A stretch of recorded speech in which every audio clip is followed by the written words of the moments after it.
అందరూ ఎట్లున్నారు? నేనైతే మస్తు మంచిగున్నా. సో వినాయక చవితి రానే వచ్చింది. వినాయక చవితి అని అంటేనే రెండు రాష్ట్రాల ప్రజలు కూడా ఎంతో సంతోషంగా ఎంతో ఆనందంగా జరుపుకుంటారు ఈ వినాయక చవితి. పెద్ద పెద్ద విగ్రహాలను వాళ్ళకంటే మా విగ్రహాలే బాగుండాలి అన్నట్టుగా పోటీ పడుతూ మరి వినాయక విగ్రహాలను ప్రతిష్ఠించడం జరుగుతుంది. సో వినాయక చవితి వచ్చిందంటే పండ్లు పలారాలు ఎట్లనో పత్రులను కూడా దేవుడికి సమర్పించడం జరుగుతుంది. దాదాపు 20 రకాల పత్రులను సమర్పిస్తారు. ఆ పత్రుల వెనకాలన్న కూడా స్టోరీ కూడా చాలా పెద్దది. ఎందుకంటే ఆ పత్రులు ఇప్పుడు మన 20 రకాల పత్రులు ఏదైతే ఉంటాయో అవి ఔషధ గుణాలను కలిగి ఉంటాయి కాబట్టి చుట్టుపక్కల నుంచి దేవుణ్ణి చూడడానికి వచ్చే జనాలకు ఒక వైబ్ రావడానికి అయితే ఆ 20 రకాల పత్రులను అయితే సమర్పిస్తారు. సో ఇప్పుడు ప్రస్తుతం మనము మాదాపూర్లో ఉన్నాము. సో ఇక్కడ చాలా రకాల పత్రులను అయితే అమ్ముతున్నారు. ఒకసారి వారి మాటల్లోనే అడిగి తెలుసుకునే ప్రయత్నం అయితే చేద్దాము. ఏ పత్రి ఎక్కడెక్కడ నుంచి తీసుకొస్తారు, అసలు వాటి వల్ల కలిగే ఉపయోగాలు ఏంటి, ఆ పత్రుల వల్ల వచ్చే స్పిరిచువాలిటీ ఎలా ఉంటుంది అనేసి ఒకసారి వారితో మాట్లాడి అడిగి తెలుసుకునే ప్రయత్నం చేద్దాము. ఓకే, ఎన్ని రకాల పత్రులు తెచ్చారు? అంటే మేము 10 రకాలు తెచ్చినాం. 10 రకాలు. ఏమేమి ఉన్నాయి? అది పేరు తెలియదు కదా, నాకు రాదు. పేరు తెలీదా? అంటే అంటే ఇవి వినాయకుల దగ్గరికి పెడతారు అనేసి మీకు ఎలా తెలిసింది? మీరు పేర్లు తెలియదు అంటున్నారు కదా. తెలుసు, నాకు రాదు అన్నది. మేము మహారాష్ట్ర. పేర్లు తెలీదు, ఇవి పెడతారని తెలుసు. మహారాష్ట్ర దగ్గర వచ్చినాం. ఎక్కడి నుంచి? అంటే మీ పొలాల నుంచి తీసుకొచ్చారా లేదంటే వేరే? మేము ఊరు సైడ్కి పోయి తెచ్చినాం. కొనుక్కున్నారు? పత్రులను కూడా కొనుక్కున్నారు? కొనుక్కున్నారు, అన్ని కొనుక్కుని తెచ్చినాం. సో దీని గురించి ఎవరైనా చెప్పారా? అంటే ఈ పత్రి గురించి ఎవరైనా చెప్పారా దీని గురించి? మరాఠీలో కాదు, మీకు నేను మాట్లాడేది అర్థమవుతుందిగా. ఇప్పుడు ఈ పత్రి గురించి చెప్పారా, తెలిసిందా అని?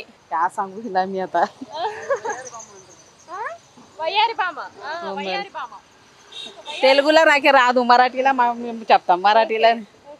సో ఇప్పుడు మీరు 10 రకాల పత్రిలు తీసుకొచ్చారు, దీంట్లో ఒక్క పేరు కూడా తెలియదా మీకు? సీతాఫల పండు ఉంది, ఇదే గణేష్ కిన్నెర, ఇదే గాక్రా ఉంది, ఇట్లా. సో అది వయ్యారి బామ.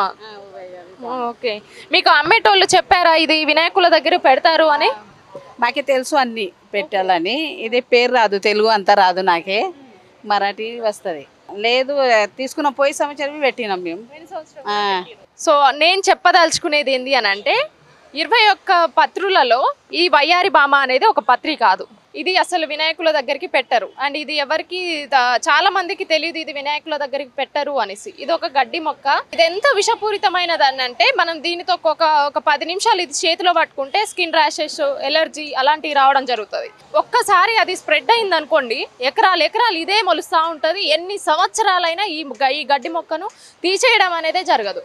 అంతేకాకుండా దీనికోసం ఎన్నో రకాల ఫెర్టిలైజర్స్ యూజ్ చేస్తారు. అంతే విషపూరితమైనది కాబట్టి ఎన్ని ఇయర్స్ వాడినా కూడా దీని నివారణ అనేది ఉండదు. ఇక్కడ చూసినా ఇవే మొక్కలు కనిపిస్తూ ఉంటాయి. ఎక్కడ మన రోడ్ల బట్టి ఏడికి పోయినా కూడా ఇవే మొక్కలు వ్యాప్తిస్తూ ఉంటాయి. సో వీళ్ళకి తెలియదు కాబట్టి ఇవి జస్ట్ అంటే వాళ్ళకు కూడా ఇన్ఫర్మేషన్ అంటే ఏది ఎట్లా అనేది తెలియదు కాబట్టి వాళ్ళు పెడుతున్నారు. వాళ్ళ తప్పేం లేదు. అలా అమ్మేటోళ్ళు కూడా కొంచెం చూసుకొని ఇది చాలా విషపూరిత మొక్క అనేసి కూడా వాళ్ళు కొంచెం చెప్పి ఉంటే బాగుండు అనేసి అనిపిస్తుంది. ఇంకోటి, ఇప్పుడు ఇది వినాయకుల దగ్గరికి పెడతాము, దీంట్లో ఉన్న పాయిజన్ అనేది మిగతా మొక్కలను కూడా స్ప్రెడ్ అయ్యి కూడా వాటిలో ఉన్న ఔషధ గుణాలు కూడా పోయే అవకాశాలు ఉంటాయి. సో ఇది ఎక్కువగా అసలు ఈ వయ్యారి బామ అనే మొక్క వినాయకుల దగ్గర పెట్టకపోవడమే మంచిది అనేసి చెప్తున్నారు. ఇది ఇప్పటి నుంచి కాదు, ఎప్పటి నుంచో వస్తున్న ఆనవాయితీ. అసలు ఈ గడ్డి మొక్క అనేది మనం బతుకమ్మలలో వినాయక చవితులలో ఎక్కువ చూస్తుంటాము. కానీ ఇప్పుడైనా తెలుసుకొని ఈ వయ్యారి బామ మొక్క అనేది తీసేస్తే బాగుంటుంది అనేసి అనుకుంటున్నాము. మరీ సెన్సిటివ్ పిల్లల దగ్గరికి అయితే ఈ వయ్యారి బామ మొక్క ఎంత దూరంగా ఉంటే అంత మంచిది. మీ ఇళ్లలోకి అయితే అస్సలు తీసుకువెళ్ళకండి, చాలా పాయిజనస్ మొక్క ఇది. సో దయచేసి వయ్యారి బామ మొక్కను అవాయిడ్ చేయండి. అండ్ మిగతా 21 రకాల పత్రులను మీకు డిస్ప్లే చేస్తాను. ఆ 20 రకాల పత్రులను మీ ఇంట్లో పూజకు తీసుకోవాలనేసి కూడా కోరుతున్నాను. 9 రకాలు ఇస్తాం. ఏమేమి ఉన్నాయి పత్రులు? పత్రులు, మామిడి కొమ్మలు, మర్రాకులు, ఉత్తరేని, తామరాకులు, ఇవి మామిడికాయలు, ఎలకకాయలు, ఇవన్నీ పెడతాం. మొక్కపొత్తులు ఇవన్నీ పెడతాం. ఎక్కడి నుంచి తీసుకొస్తారు మీరు కూడా కొంటారా లేదంటే ఊర్లో నుంచి తీసుకొస్తారా? మేము కొనుక్కునే మార్కెట్లో మేము కొనుక్కొచ్చి ఇక్కడ అమ్మేది. ఊరికి అంటే తేవాలంటే కిరాయిలు ఎక్కువ అయిపోతాయి. దేవుడికి సమర్పిస్తారు అనేది ఏమన్నా తెలుసా మీకు? తెలుసు, తుమ్మికూర, ఈ మారేడుకాయ, ఎలకకాయ, మారేడు బత్తి, ఈ మొక్కజొన్న పొత్తులు, ఈ తామర ఆకులు, తామర పూలు ఇవన్నీ పెడతారు. ఎన్ని రోజుల వరకు ఉంటుంది ఇక్కడ ఈ స్టాల్? అంటే ఈ ఒక్క రోజేనా, రేపు మళ్ళీ వారం వరకు? ఈ 2 రోజులే, ఈ రోజు రేపు ఈ రోజు రేపు. మంచిగా పోతున్నాయా మరి? ఏం అట్లా అవుతున్నాయి బండ్లు ఇలా చాలా పెట్టారు. ఇంతకుముందు 2-3 ఉంటుండే, ఇప్పుడు అన్ని చాలా అయింది. ఇక్కడ మరికొన్ని స్టాల్స్ ఉన్నాయి, ఒకసారి వారితో మాట్లాడి తెలుసుకుందాం. అంటే నేను చూసినప్పుడు ఇక్కడ 3 స్టాల్స్ ఉన్నాయి. అక్కడ ఉన్న పాత్రలు ఇక్కడ లేవు, ఇక్కడ ఉన్న పాత్రలు అక్కడ లేవు. ఒకసారి మనం అక్కడికి వెళ్ళి చూద్దాం రండి. వినాయక చవితికి పత్రులు ఖచ్చితంగా తీసుకుంటారు, స్వామివారి పాదాల దగ్గర సమర్పిస్తారు. ఎందుకంటే స్వామివారికి ఎంతో ప్రీతికరం కాబట్టి. సో మీరు ఎన్ని రకాల పత్రులు తీసుకొచ్చారు?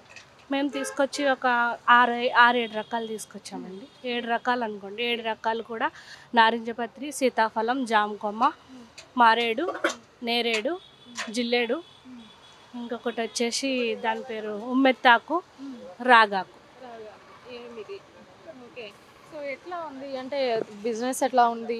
వస్తున్నారా జనాలు తీసుకున్నారు? కొంచెం డల్గానే ఉందండి ఈ సంవత్సరం, కానీ వ్యాపారం చేసేవాళ్ళు మాత్రం ఈ సంవత్సరం బాగా ఎక్కువయ్యాం. వ్యాపారస్తులు ఎక్కువయ్యారు. కొంచెం బిజినెస్ ఎట్లా అయినా డల్గానే ఉంది. ఇప్పుడు దేవుడి దగ్గర పెట్టేవంటే కాయల్లో మాత్రం 12 రకాలు తీసుకొచ్చామండి. నారింజకాయ, మారేడుకాయ, సీతాఫల్, యాపిల్, దానిమ్మ, ద్రాక్ష, ఇంకా వచ్చేసి మొక్కజొన్న, కొబ్బరికాయ, ఇలా పూజా సామాగ్రిలో 10 రకాలు ఉంటాయండి. సో ఏం చెప్తారు ఇటు సైడ్ వచ్చే జనాలకి ఏం చెప్తారు? మాదాపూర్ వచ్చేవాళ్ళు ఎవరన్నా ఉంటే ఇలా ఆటో కార్స్ ఎదురుగుంటే ఆపోజిట్లో పెట్టామండి.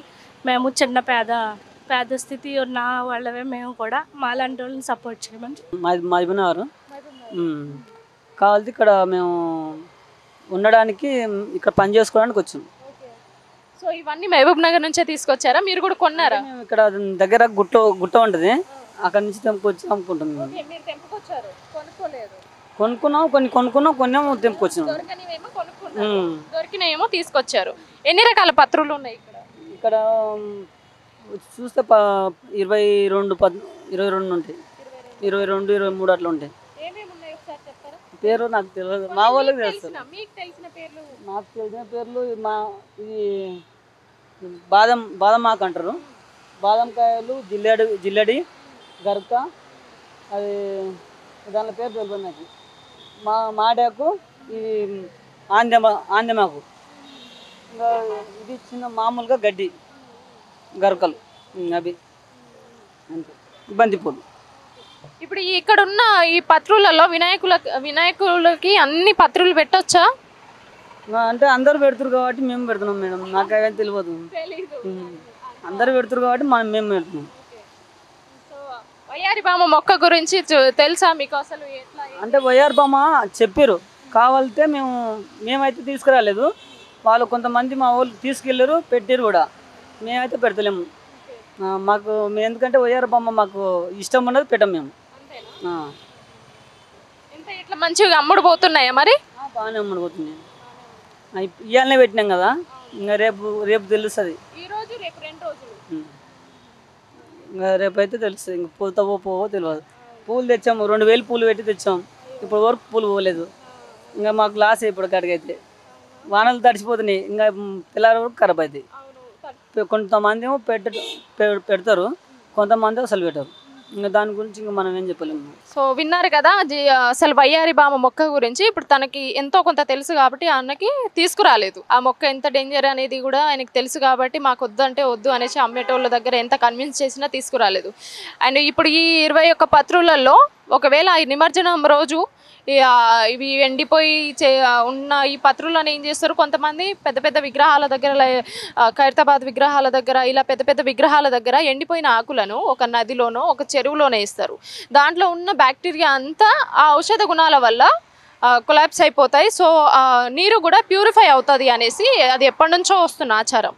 సో దయచేసి ఎవరైనా తెలియని వాళ్ళు ఎవరైనా సరే మీరు ఈ వయ్యారి బామ మొక్కను అవాయిడ్ చేస్తే మంచిది. అండ్ తెలియని వాళ్ళకి ఈ వీడియో షేర్ చేయండి.